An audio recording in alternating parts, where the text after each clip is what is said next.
Pemerintahan Presiden Joko Widodo belum berganti, tapi bagi-bagi kursi jabatan oleh pemerintah baru yang belum dilantik sudah terjadi. Tradisi yang biasa disebut bagi-bagi kue ini pun terjadi di tubuh BUMN. Siti Zahra Agnia misalnya. Dia ditunjuk untuk menduduki jabatan komisaris PT Pertamina Patra Niaga. Suami Siti Zahra yakni Muhammad Arif Roshid Hasan bakal lebih dulu menjabat sebagai komisaris independen PT Bank Syariah Indonesia pada 2021. Namun, dia memutuskan resign demi memenangkan Prabowo dan Gibran di Pilpres 2024. Selain itu, Prabu Revolusi juga mendapatkan tugas baru sebagai komisaris independen di PT Kilang Pertamina Internasional. Prabu Revolusi yang sebelumnya mendukung Ganjar Pranowo dan Mahfud MD banting setir di tengah jalan untuk mendukung Prabowo Gibran. Masuknya politisi dalam jajaran petinggi BUMN ini seakan berseberangan dengan salah satu nilai akhlak yang digaungkan oleh Kementerian BUMN. Lantas, apakah pemilihan figur-figur tersebut mampu mendorong kinerja BUMN? Sobat bisnis, inilah Fokus.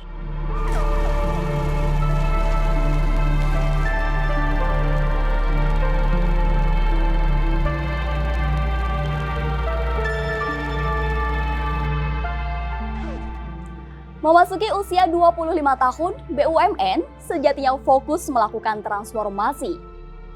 Bukti keberhasilan transformasi bisnis BUMN dalam meningkatkan kinerja, nilai tambah dan efisiensi, yakni lewat upaya pemerintah memperbaiki portofolio jumlah BUMN dengan restrukturisasi. Efisiensi tersebut juga tercermin dari pertumbuhan kontribusi perusahaan plat merah kepada negara yang terus meningkat. Harus diakui, realisasi dividen terus tumbuh dari tahun ke tahun. Bahkan, dalam 3 tahun terakhir, tren dividen BUMN meningkat. Khusus 2023, BUMN menyetor 82,1 triliun rupiah atau menjadi dividen terbesar sepanjang sejarah BUMN. Berdasarkan sektor usaha, perbankan dan energi mendominasi penyetoran dividen jumbo perusahaan plat merah.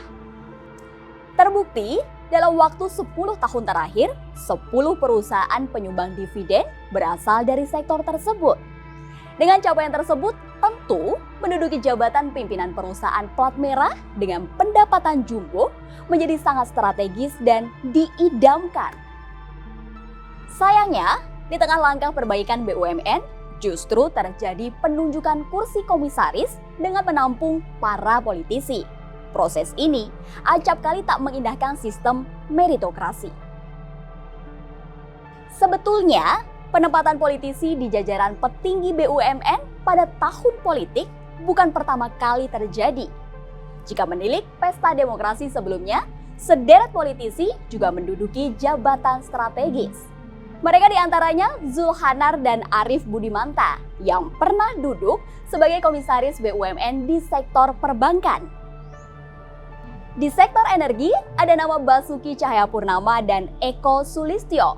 Sementara di sektor telekomunikasi, ada Abdi Negara.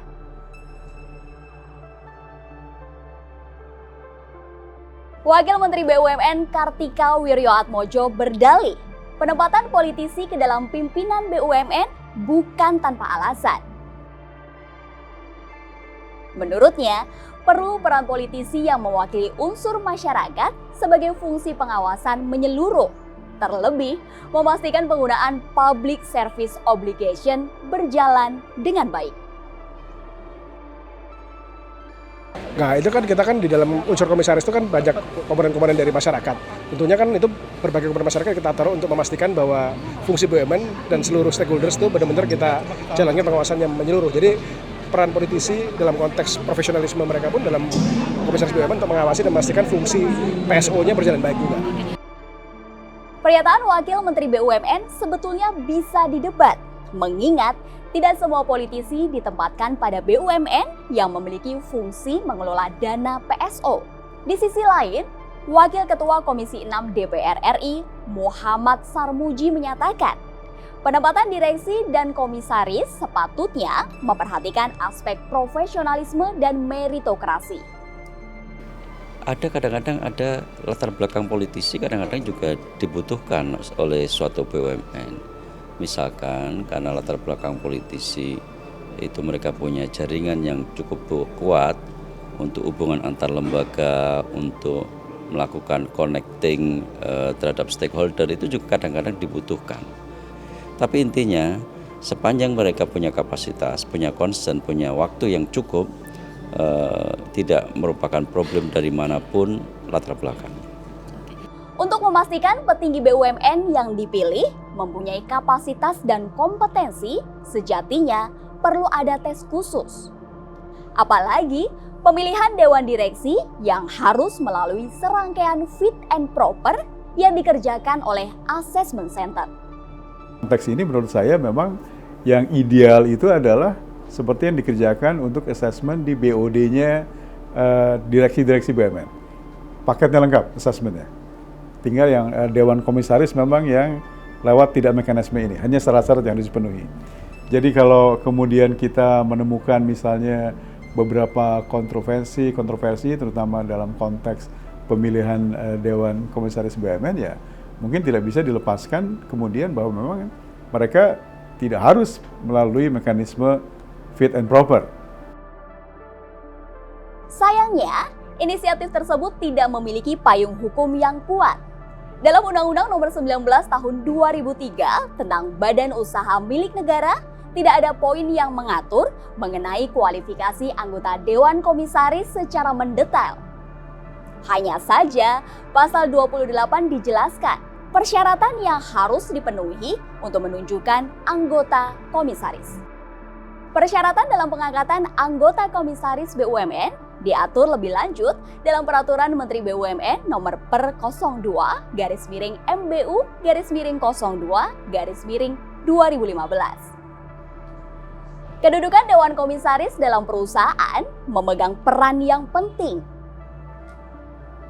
Apabila ada perusahaan dianggap bertentangan dengan target kinerja yang ditetapkan, maka Dewan Komisaris berhak menegur direksi. Melihat peran penting dan kekuasaan komisaris, seharusnya penetapan komisaris dilandaskan oleh sistem merit untuk memastikan semuanya sesuai dengan kompetensi, dapat mengawasi, memberikan nasihat kepada direksi guna keberlangsungan korporasi. Misalnya di beberapa BUMN yang kita kategorikan sebagai blue chips ya, BUMN ya, kelas-kelas Telkom, kelas-kelas Bank Himbara ya, atau di kelasnya Pertamina, kan memang pernah ada placing untuk komisioner dengan latar belakang yang memang kelihatannya agak sedikit cukup jauh, tidak berkorelasi dengan kira-kira background dari BUMN yang mereka nanti akan duduk sebagai pengawasnya.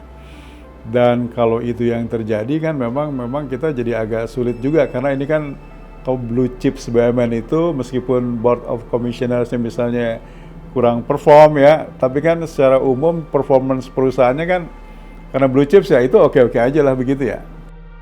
Di sisi lain, penunjukan politisi sebagai komisaris dianggap sudah ada pertimbangan latar belakang. Namun, peneliti Indonesia Corruption Watch, Egy Primayoga menganggap yang menjadi janggal adalah perombakan pucuk pimpinan BUMN seringkali dilakukan secara tiba-tiba yang mengikis profesionalitas BUMN. Ketika yang ditempatkannya adalah politisi atau orang-orang terafiliasi dengan pemerintah yang sedang berkuasa, itu sudah hampir bisa dipastikan proses yang dilakukan untuk memastikan kompetensi itu didahulukan atau meritokrasi tadi itu tidak dilaksanakan. Jadi kalau tadi ada fit and proper test atau yang sebagainya, itu sudah hampir dipastikan diabaikan ketika misalnya itu hanyalah untuk bagi-bagi kue balas jasa dari dukungan ketika kontestasi pemilu. Indikator lainnya, jika praktik penempatan politisi pada pimpinan BUMN terus dilakukan tanpa melihat kompetensi dan integritas, maka kita tak bisa menutup mata mengenai banyaknya BUMN tersangkut masalah korupsi. Begitupun dengan perusahaan BUMN yang mengalami gagal bayar utang.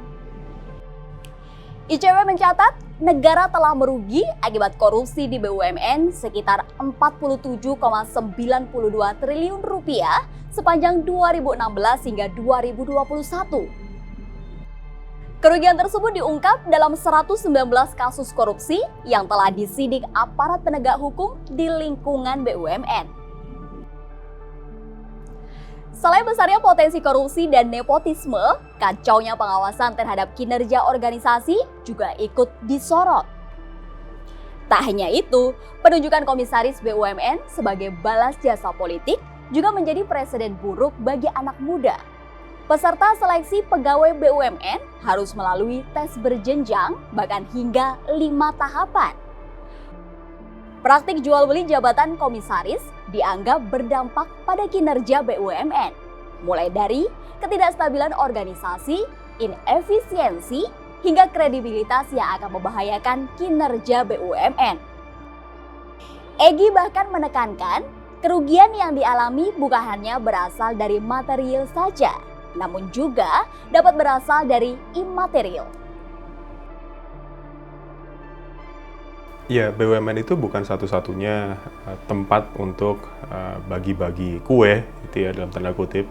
Tapi BUMN di sini punya posisi yang strategis. Jadi tidak heran ketika misalnya ada politisi atau pihak-pihak lain yang dulunya mendukung kandidat presiden dalam kontestasi pemilu, pada akhirnya menyasar BUMN. Lantas, bisakah kita menitipkan harapan kepada pemerintah berikutnya untuk lebih menjaga kinerja BUMN? Atau sejauh mana kinerja BUMN bisa berubah